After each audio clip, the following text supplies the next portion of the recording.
دی کی چې څومره کوشش وکړی شو نو انشاءالله العزیز سبا د شرک اډې تاسو لروانول دي توحید سنت د بیان په ذریعہ باندې خود دې ټولو نه مخکې یو درخواست ټولو ته کوم چې په دې انداز تقریر بکو ازده کو با چې زمنګ دا بیان ټولو کړمبه بیان کون کی لا ذریعہ د هدایت او د عمل وګرځي او دویم نمبر چاته چکو چې اغویم دی باندې عمل کی او د اغوی آخرت په دی باندې بدل شي زمنګ هر څه چروانیږي او د ډیر وخت نه دا شی رواني تر روان دی د غلوی وجدا دا چې للهیت هغه شی ختم شوی دی چې او کار من کو چې موږ نه زمنګ رب راضي شي نو یا ساتي هغه مشران د اشاعت بعضو علماء بلیدلی موجوده او کی هغه سجدا خلقو دغوی تقریرونم سجدا اندازو هغه کې نسب بناوټی وا هیڅوم نو لیکن په خپل تقاریرو په خپل ساده بیانونو دنیا بدل کړی دا او هغه مونږ تاسو وینو چې د شیخ القرآن رحمه الله شاګرد یو شاګرد د غرب شانت شاګردو او د غرب په شانت دغه همت او حوصله وا د غرب په شان دغه کلکواله دانو چې د 2 روپو په لالچ کې یا سزان خودنی څه خبره مخه تراشي د دې سيزونو ملاوت نو دغه خلکو په تقریرونو کې اثر وو نو دا بیات ساته او ډیر ضروری چې زمنګ زده کول یا الله چې زمنګ خپل اصلاح وشي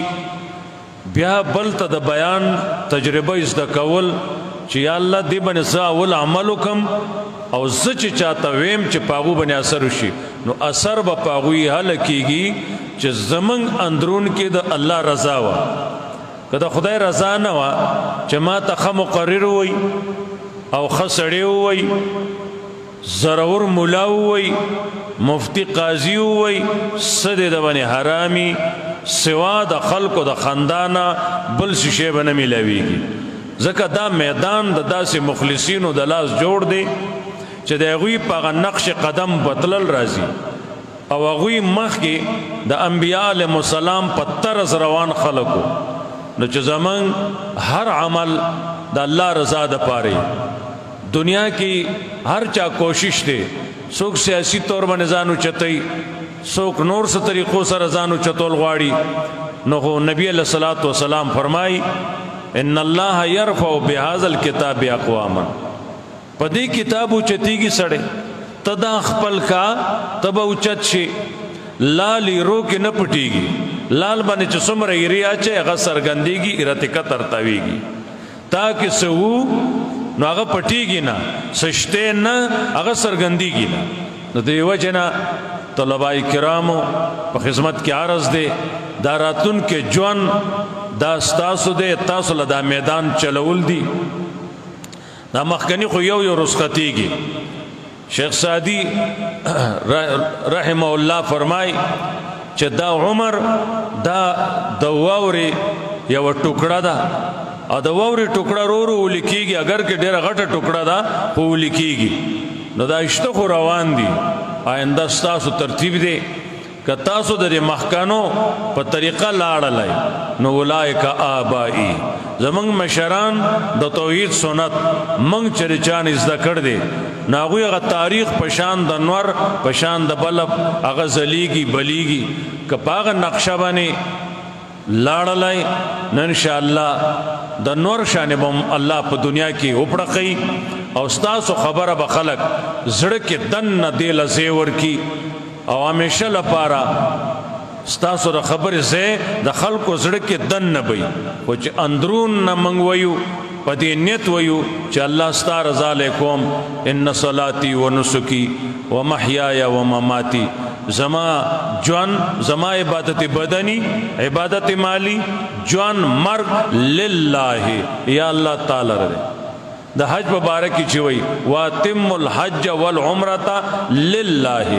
بیا حجی دو قسم کی چې دا یو دنیادار دی او یو د الله رضا ده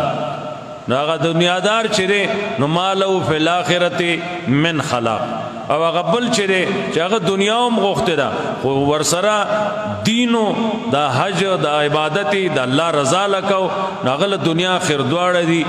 نو الله دې تاسو کامیاب کی دا استادان چې هغوی کم محنت کړی دی کړاو کړی دی د هغې هغه ثمره د طالبانو د تقریرونو په شکل کې موږ ولیدله الله دې تاسو له هم کامیابی راکړي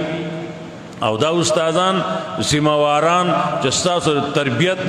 د دوی په لاس کې دی دوله دې الله د دنیا آخر خوشحالۍ ورکړي چې دا کار دوی هم د الله رضا له کوي چې خدایا چې ته راضي شي او د شیوخ و مشرانو یو امانت را کړو یا الله طاقت راکړي ګوره سلیمان علیہ السلام موچت انسان دی نبی دی بادشاہ دی هغوی رب اوزعنی ان اشکر الله طاقت راکړه چې زستا شکریه ادا کړم نو شکریه به ادا کو چې نور په نور سکی اختری او طالبان د دین د الله دین زده کولو کې اختری او شکر دی عالمان دی شکریه د الله تعالی هر وخت ادا کی گورائے شاہ اشرف علی تھانوی رحمت اللہ علیہ اغا فرمائی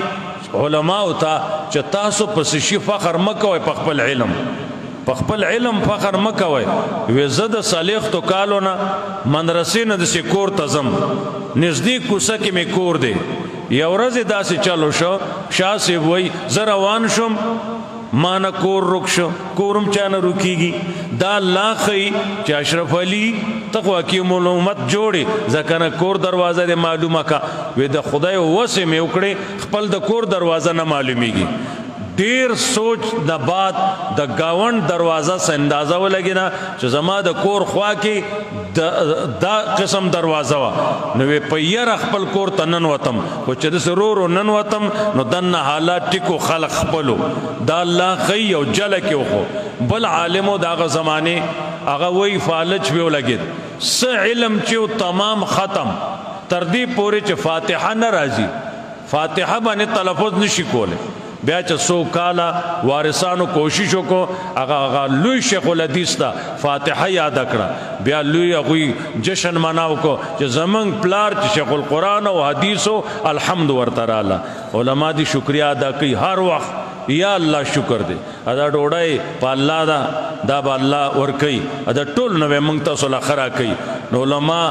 دود هر وخت د الله شکریہ ادا کوي او تاسو شاگردان او د تربیت دلان دي نو تاسو للہیت ځان کې براولئ چې الله موږ ستا رضا ادا کار کو